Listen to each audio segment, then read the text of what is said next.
The morning sun broke through the blinds as Daniel sat in his corner office, staring at the glowing skyline with a heavy heart. His empire had grown on lies and greed, yet today it felt hollow. Daniel said, "How did it come to this?" His hands trembled as the phone buzzed with messages he dreaded to read. Each word on the screen carried accusations, betrayals, and truths he had hidden from himself. His reflection in the glass tower seemed like a stranger, a man consumed by power, stripped of humility. The silence in the room pressed on him, loud and suffocating. He wondered if all the wealth he had chased had finally cost him the very soul he ignored. His downfall had not come from others, but from within, and the weight of his choices now demanded a reckoning. Daniel stepped back from the glass, the weight of silence pressing against his chest. His empire stood tall outside, yet inside he felt hollow. Daniel said, "What use is all this power if I cannot breathe in peace?" His mind echoed with memories of shortcuts, lies, and betrayals, each decision pulling him deeper into this pit. The morning light no longer felt warm but harsh, exposing every crack in his carefully built facade. The buzzing phone on his desk seemed louder than thunder. He wanted to ignore it, yet each vibration pulled him back into reality. Alone in the towering office, he realized greed had brought him here, but humility might be the only way out. Daniel returned to his desk, the phone buzzing like a curse. His thumb hovered over the screen as if the truth inside could shatter him. He muttered, "I don't want to read it." Yet his hand betrayed him, unlocking the messages filled with blame. Each line screamed the consequences of choices he had buried under money and status. The voice of his inner critic grew louder. "You thought you could outrun honesty, but look where it brought you." Daniel's chest tightened as if the room had shrunk. He longed for silence, but the noise of his conscience had finally found its way home.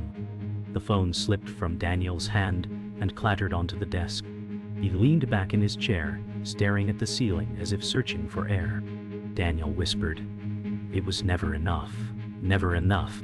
His chest ached, not from the loss of wealth, but from the collapse of self. Every lie, every corner cut, every promise broken had built a tower of glass now ready to shatter.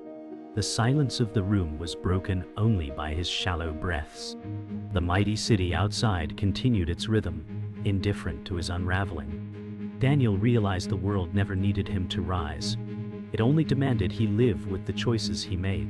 Daniel rose abruptly, pacing across the office floor as if the silence were suffocating him. His footsteps echoed against polished wood. Daniel said, "If only I had listened, if only I had stopped." The thought of humility had always felt like weakness, yet now it seemed like salvation. The skyline outside glittered with hope for others, but reflected only despair for him. His empire no longer felt like triumph, but a prison of his own design. He pressed his palm against the window, realizing that wealth without peace was nothing but chains. The reckoning had only just begun. Daniel sat in the quiet of his apartment that evening, the walls closing in with every thought. He muttered, "Power gave me everything but peace." The silence was heavier than any noise he had known. Memories of people he hurt flashed before him, colleagues he betrayed, friends he abandoned, promises broken without care. His chest tightened, as if the weight of each choice sat pressing down.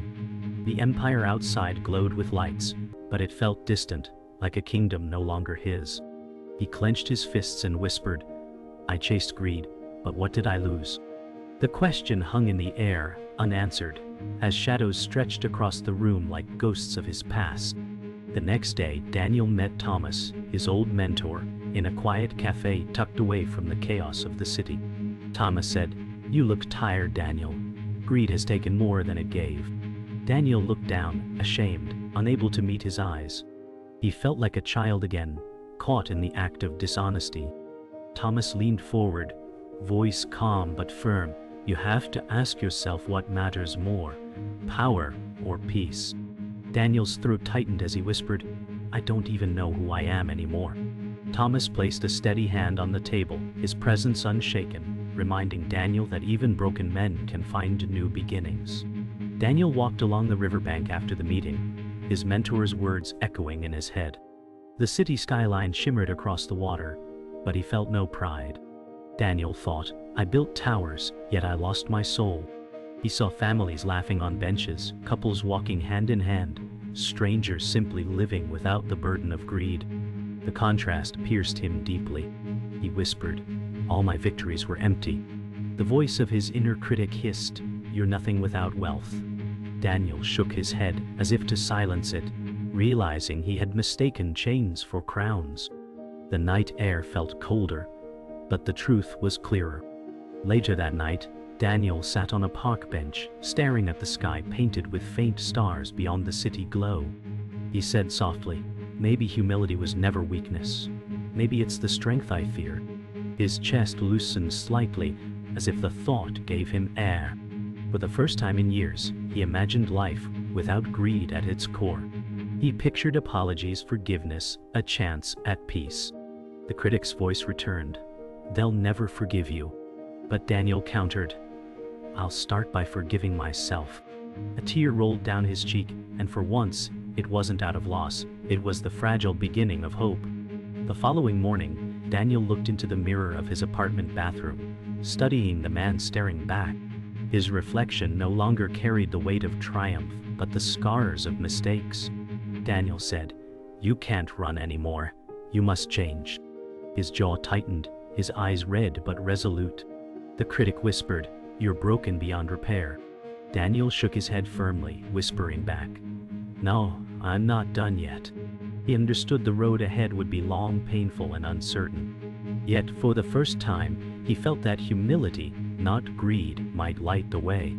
The battle was far from over, but the choice to fight had begun. Daniel returned to his office for the first time since his collapse, the silence sharper than any voice. He said softly, this place was my throne. Now, it feels like a cage. Every corner reminded him of decisions driven by greed. His inner critic hissed, you don't belong here anymore. Daniel's chest tightened as he walked past awards, framed deals, and portraits that once symbolized success, but now felt like gravestones of integrity. He pressed his hand on the polished desk, once a source of pride, now a burden. The empire he had built stared back at him with cold indifference, a haunting reminder of what ambition without humility can destroy. Daniel sat at his desk, staring at financial reports piling up in his inbox, each one exposing cracks in his empire. He muttered, it's all slipping away. His critic echoed, because you were never strong enough. His hands trembled as he scrolled, watching numbers bleed red. The power he once believed endless now felt fragile, brittle as glass. His reflection in the dark screen whispered failure back at him. Daniel pressed his palms into his face, whispering, I thought greed made me untouchable, but it only blinded me. The office, once filled with noise and ambition, was now a hollow tomb for broken promises. Daniel's phone buzzed with a call from his former partner Alex, whose voice carried bitterness. Alex said, you thought you could cheat everyone and win, Daniel? Look around you. Daniel swallowed hard, replying, I was wrong. The words tasted foreign but true. Alex's silence pierced through before he added coldly, your empire's ashes are your reward. Daniel dropped the phone onto the desk, the echo like a final verdict. His critics sneered, even they know you're worthless. He exhaled shakily, admitting aloud, I destroyed more than wealth. I destroyed trust. For the first time, guilt cut deeper than loss, forcing him to face the wreckage of his own making. That night, Daniel walked through empty corporate halls, each step echoing like judgment.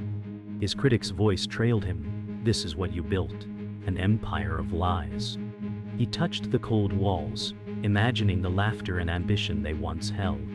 Daniel whispered, I thought greed gave me power, but it left me powerless. The silence was unbearable, his footsteps a rhythm of guilt. He paused at the boardroom door, staring into darkness.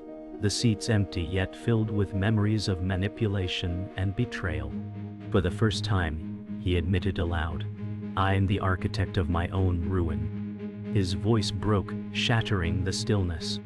Daniel entered the boardroom, staring at the polished table that once felt like his kingdom. He stood at the head seat, But instead of power, he felt small. Daniel said, "This table held victories born of lies." His critic whispered, "And those lies will bury you." He clenched the chair, fighting the shame pulsing through him. The silence weighed heavier than applause had ever done. He whispered, "Greed gave me the crown, but humility may give me life." For the first time, his words weren't for others, but for himself. A single light above flickered, casting him in shadow, as if judgment itself had spoken. Daniel sat in a quiet library, surrounded by books he once had no time to read. His mentor had told him to seek stories of truth, not power. He whispered, "I've lived by greed, but knowledge shows me another way."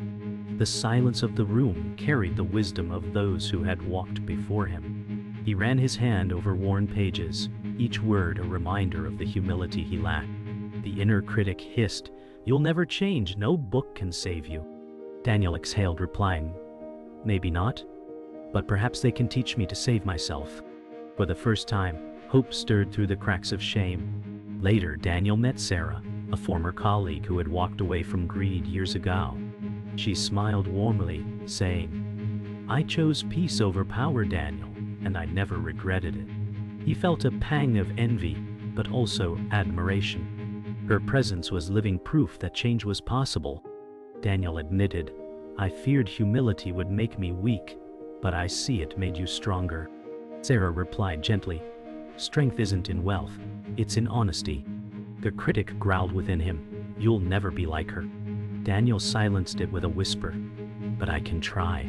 For the first time, he saw a reflection of who he wanted to become. Walking home, Daniel reflected on Sarah's words. He muttered, "Strength in honesty. I've lived so long in lies." The city glowed with neon, yet he felt strangely lighter. The critic whispered, "You're chasing an illusion." Daniel replied aloud, "No, I'm chasing truth." For years he had believed wealth alone defined success, but now he saw life through new eyes. He noticed simple joys, a street musician playing, a child laughing, people living without power yet rich in peace. He said, "I thought I had everything, but I had nothing." The night air felt alive, as if the world itself was offering him a second chance. The next morning, Daniel returned to meet Sarah again, this time with questions rather than shame. He said, "How did you walk away from it all?" Sarah replied, "I chose values over vanity, Daniel. It wasn't easy, but it was freedom." Her calmness unsettled, yet inspired him. He confessed, "I want to be free, but I don't know if I can undo what I've done." Sarah's eyes softened. "The past is written, but the future is blank. Humility will be your pen." Daniel's critic hissed, "She's lying." But her presence was louder than doubt, a living reminder that redemption was possible. That night, Daniel stood before his window, watching the city he once ruled by greed. He whispered, "Sarah's life shows me what I can become." The critic sneered, "You'll fail again."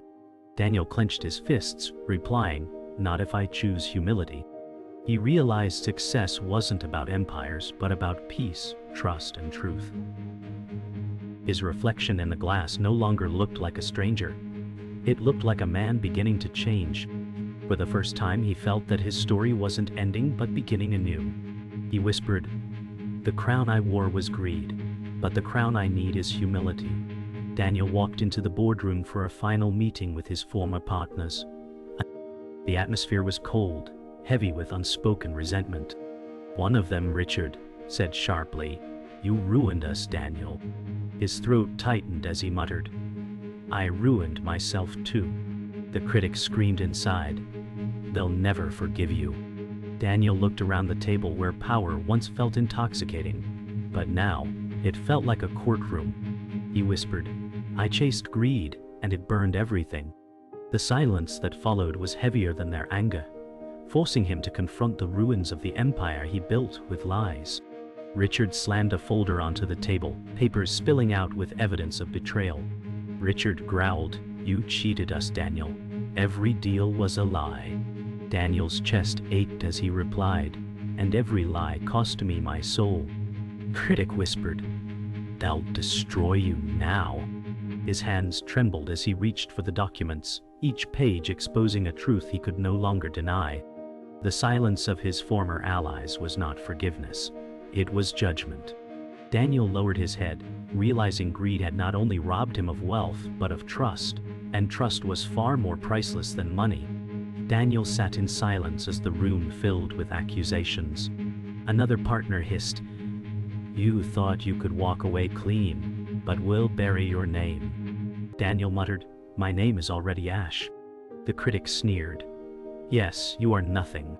His voice cracked as he whispered, "I'm not here to defend myself, only to admit I was wrong." Their silence cut deeper than shouts.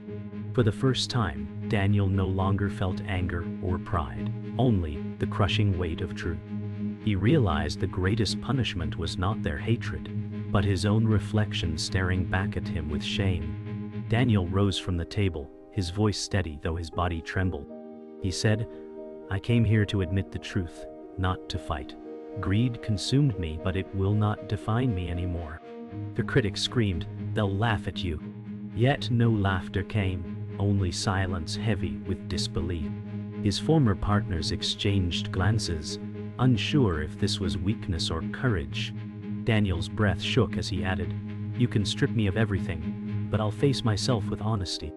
For the first time, his words carried no pride, only the raw power of surrender. As Daniel left the boardroom, the weight on his shoulders shifted. He muttered, "This was my breaking point, but not my end." The critic snarled, "You'll never rebuild." He exhaled deeply, whispering, "Perhaps not wealth, but maybe myself." The hallway stretched before him, empty yet filled with a strange sense of relief.